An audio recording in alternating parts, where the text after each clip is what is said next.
friends, welcome to Crave Vlogs. அத்தை எங்கயாச்சும் கூட்டிட்டு போங்களா அத்தை. ஓகே, ரெடி ஆகுங்க, நம்ம போலாம். அத்தை எங்க அத்தை போறோம்? நான் இன்னைக்கு உங்களை இத்தியோப்பியா கூட்டிட்டு போறேன்.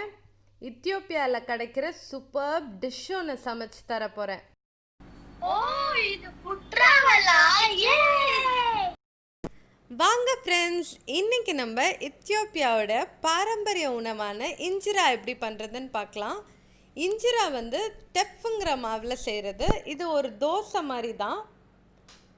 இதை நம்ம இன்றைக்கி கோதுமை மாவில் எப்படி செய்கிறதுன்னு பார்க்கலாம். இதுக்கு ஒரு பர்ஃபெக்ட் காம்பினேஷனான டிக்கில் கோமென் அதுதான் இன்றைக்கி நம்ம செய்ய போகிறோம். டிக்கில் கோமெனுங்கிறது கேரட்டு, கோஸ், உருளைக்கிழங்கு போட்டு ஒரு காம்பினேஷனான வெஜிடேரியன் டிஷ். இது வந்து செய்கிறது ரொம்ப சிம்பிள், ஆனால் ரொம்பவே நல்லாயிருக்கும்.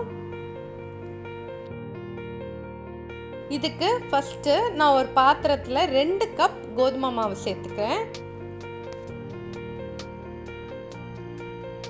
அதோட 1/2 கப் மைதா சேர்த்துக்கலாம். இதோட 1/2 கப் சோள மாவு. சோள மாவு நீங்கள் ஒயிட்டாகவும் சேர்த்துக்கலாம், இல்லைன்னா அந்த மக்காச்சோள மாவும் சேர்த்துக்கலாம். அதோட 1 டீஸ்பூன் ஈஸ்ட் சேர்த்துக்கலாம். அப்புறம் 2 கப் தண்ணி எடுத்து வச்சுருக்கேன். இதை கொஞ்சம் கொஞ்சமாக சேர்த்து கட்டி விழாமல் கலந்துக்கோங்க. கிட்டத்தட்ட ஒரு இட்லி மாவு பதத்துக்கு கலந்து வச்சுக்கலாம். நல்லா திக்காக தான் இருக்கணும் மாவு.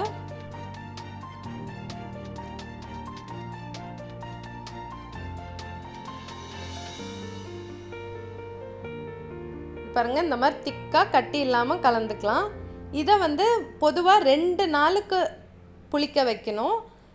இன்றைக்கி நான் ஒரு 36 மணி நேரத்துக்கு புளிக்க வச்சுருக்கேன். இங்கே பாருங்கள், 12 மணி நேரத்தில் ஒரு மாதிரி பபிள்ஸ்லாம் லைட்டாக அந்த ஒரு புளிப்பு வாடை அடிக்கும். நல்ல ஒரு ஸ்மெல்லாக தான் இருக்கும். அது நீங்கள் 2 நாள் வச்சிங்கன்னா ரொம்ப நல்லது. 36 மணி நேரத்துக்கு கழிச்சு நல்லா தண்ணியாக மேலே வந்துடும். இந்த மாதிரி தண்ணி வச்சிருச்சுனாலே, மாவில் தண்ணி இந்த மாதிரி வந்துருச்சுனாலே நல்லா புளிச்சிருச்சுன்னு அர்த்தம். இதுக்கப்புறம் நீங்கள் சுட்டுக்கலாம். ஸோ இப்போ நம்ம இதை கலந்து விட்டோம்னா நல்ல தோசை மாவு பதத்துக்கு இருக்கும். இப்போ நம்ம இதோட சைட் டிஷ் எப்படி பண்ணுறதுன்னு பார்த்துக்கலாம். இதுக்கு நான் 1/2 கோஸ் எடுத்து வச்சுருக்கேன். அதில் அந்த நடு தண்டு இருக்கும்ல, அதை வந்துட்டு நான் கட் பண்ணிவிட்டு நீளமாக நல்லா திக்காக கட் பண்ணிக்கலாம்.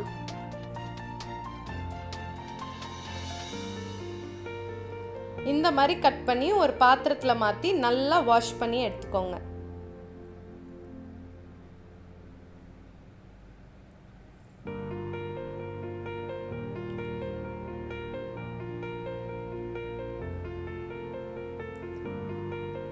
இதோட 1 கேரட் நான் தோல் சீவிட்டு ரவுண்டாக வெட்டிக்கலாம்.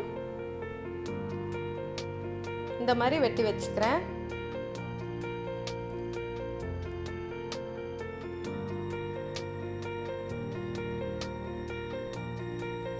இதுக்கப்புறம் ஒரு 5 மீடியம் சைஸ் பொட்டேட்டோவை நான் எடுத்து வச்சுக்கிறேன். இந்த உருளைக்கிழங்கை வந்து தோல் சீவிட்டு இந்த மாதிரி வெஜ்ஜஸ் மாதிரி கட் பண்ணிக்கோங்க. தட் இஸ் ஹாஃபாக கட் பண்ணிவிட்டு அதில் 3ஆக கட் பண்ணிக்கோங்க நீல வாக்கில். இதை நம்ம லைட்டாக உப்பு தூவிட்டு வறுத்து எடுத்துக்க போகிறோம்.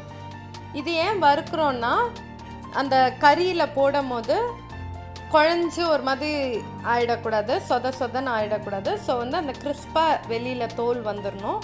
அதுக்கு தான் நம்ம இதை வந்து ஃப்ரை பண்ண போகிறோம். இப்போ ஒரு எண்ணெய் லைட்டாக விட்டுட்டு, ஒரு பாத்திரத்தில் எண்ணெய் லைட்டாக விட்டுட்டு வறுத்து எடுத்துக்க போகிறேன்.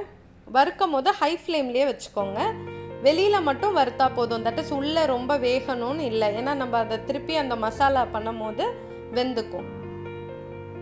ஸோ வெளியில் ஒரு மாதிரி கிறிஸ்பாக ஆகிற வரைக்கும் வறுத்து எடுத்துக்கலாம்.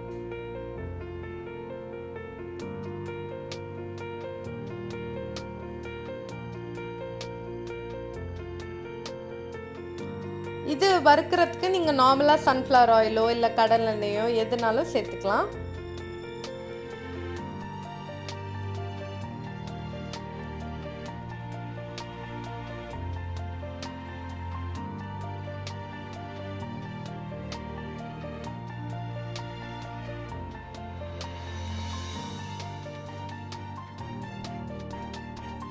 இங்கே பாருங்கள் லைட்டாக வெளியிலலாம் ப்ரௌன் ஆகிட்டு வருது, அந்த கோல்டன் ப்ரௌனாக. இப்போ இதை எடுத்து மாற்றி வச்சிடுறேன்.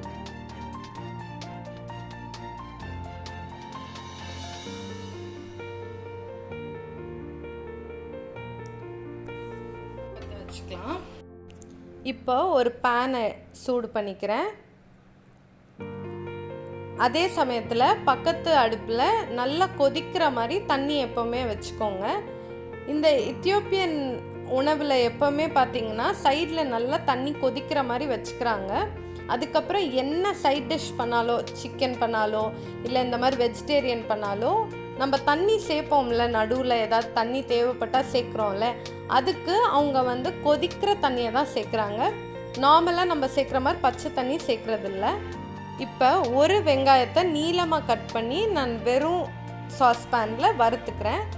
அதுக்கப்புறமா லைட்டாக வதங்கினதுக்கப்புறம் ஒரு கரண்டி தண்ணி ஊற்றிக்கிறேன், கொதிக்கிற தண்ணி. அதுக்கப்புறமா 4 டேபிள் ஸ்பூன் ஆலிவ் ஆயில் சேர்த்துக்கலாம். சேர்த்துட்டு வதக்கிக்கோங்க. அதுக்கப்புறம் 1.5 டீஸ்பூன் போல் ஜிஞ்சர் கார்லிக் பேஸ்ட், இஞ்சி பூண்டு பேஸ்ட் சேர்த்து நல்லா வதக்கிக்கலாம்.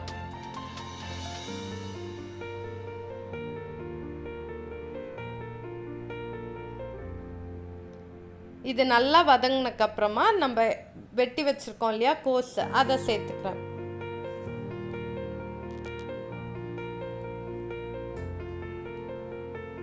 நல்லா கழுவிட்டு சேர்த்துருங்க. சேர்த்துட்டு திருப்பியும் அதே கொதிக்கிற தண்ணியை ஒரு 2 கரண்டி ஊற்றி மூடி வச்சிடணும்.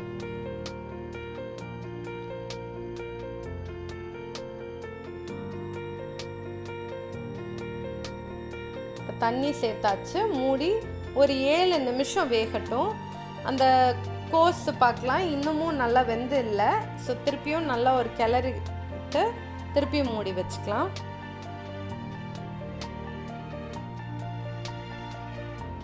வேணும்னா இன்னும் கொஞ்சம் கூட தண்ணி சேர்த்துட்டு மூடிக்கோங்க.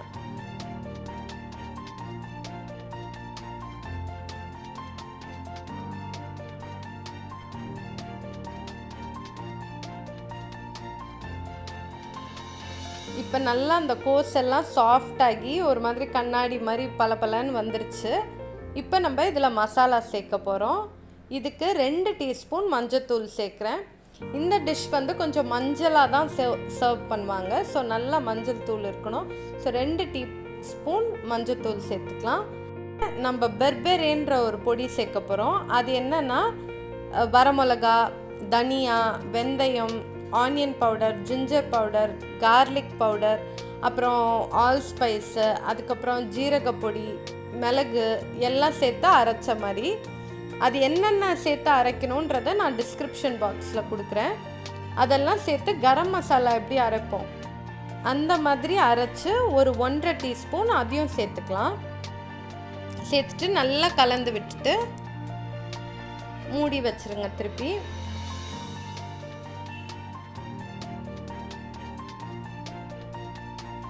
உப்பெல்லாம் பார்த்து சேர்த்துக்கோங்க இந்த நேரத்துலையே.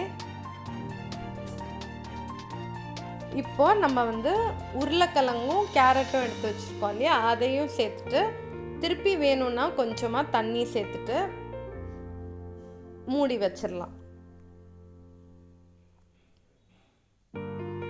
நல்லா ஒரு கிளறிடுறேன்.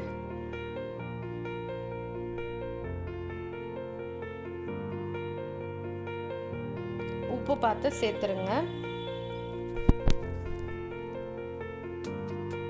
இது அந்த பெர்பரே மசாலா சொல்கிறேன் இல்லையா, அந்த டேஸ்ட்டு தான் ரொம்ப நல்லா வரும். இது அந்த தோசைக்கு ரொம்ப பர்ஃபெக்ட் காம்பினேஷன். நீங்கள் கண்டிப்பாக இதை ட்ரை பண்ணுங்கள். ஒரு டிஃப்ரெண்ட்டாக ஒரு டிஷ் இருக்கும். இப்போ நம்ம திருப்பி தண்ணி சேர்த்துட்டு திருப்பி மூடி வச்சு ஒரு 15 நிமிஷம் போல் நல்லா வேகட்டும்.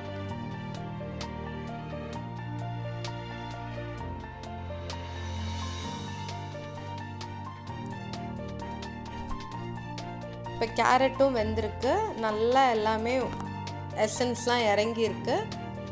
இதில் ஹாலபீனியோஸ் கொஞ்சம் சேர்க்க போகிறேன். ஹாலபீனியோஸ்னால் ஒரு டைப் ஆஃப் மிளகா தான். இது உங்களுக்கு கிடைக்கலன்னா நார்மல் பச்சை மிளகாவே நீங்கள் ஆட் பண்ணிக்கலாம். லைட்டாக ஆட் பண்ணிவிட்டு, அது ஒரு வாசனைக்கு தான், ஒரு ஸ்பெஷல் டேஸ்ட் கொடுக்குறதுக்கு தான் லைட்டாக ஆட் பண்ணி ஒரு நிமிஷம் வச்சுட்டு சர்வ் பண்ணிக்கலாம். அவ்வளோதான், நம்ம டிக்கிள் கோமன் ரெடி. சூப்பராக வந்திருக்கு. இப்போ நம்ம எப்படி அந்த இஞ்சிராவை ஊற்றுறதுன்னு பார்த்துக்கலாம். மாவு பாருங்கள், நான் எதுவுமே தண்ணி சேர்க்கல. அந்த தண்ணி விட்டுருக்கு இல்லையா, அதுவே இப்படி நல்லா நீத்து வந்திருக்கு. இப்போ ஒரு தோசைக்கல்லில் எண்ணெயே விடக்கூடாது. தோசைக்கல்லில் ஊற்றிட்டு லைட்டாக நம்ம அப்படியே சுற்றி விட்டுறலாம். நீங்கள் வந்து நார்மலாக தோசை ஊற்றுற மாதிரி கூட ஊற்றிக்கலாம்.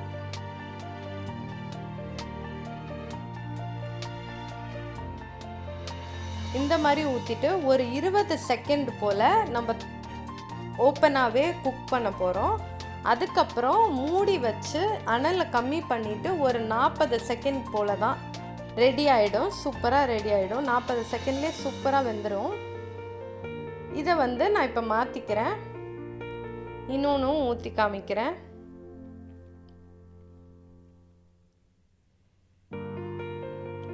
பாருங்கள், இது நல்லா பர்ஃபெக்ட் ரவுண்டாக வந்திருக்கு.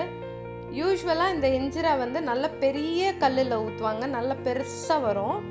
இது வந்து நம்ம வீட்டில் இருக்க தோசைக்கல்லில் பண்ணுறதுனால சின்னதாக வருது. இந்த நான் சொன்ன அளவு மாவுக்கு ஒரு 6 இஞ்சிரா போல் வரும். 2 பேர் சாப்பிட்றதுக்கு நல்லா தாராளமாகவே இருக்கும். இப்போ இதையும் மாற்றி வச்சுட்டு ஒரு துணி ரெடி பண்ணி வச்சுக்கோங்க. க்ளீனாக ஒரு துணி, அதில் இதை மாற்றி வச்சிடணும். இதில் ஏன் மாற்றுறோன்னா நல்ல சாஃப்ட்னஸ் கொடுக்கும் அந்த தோசைக்கு. அப்படி தான் எடுத்து வச்சிடணும். இப்போ எல்லாத்தையுமே ஊற்றிட்டு நம்ம துணிக்கு மாற்றிடலாம்.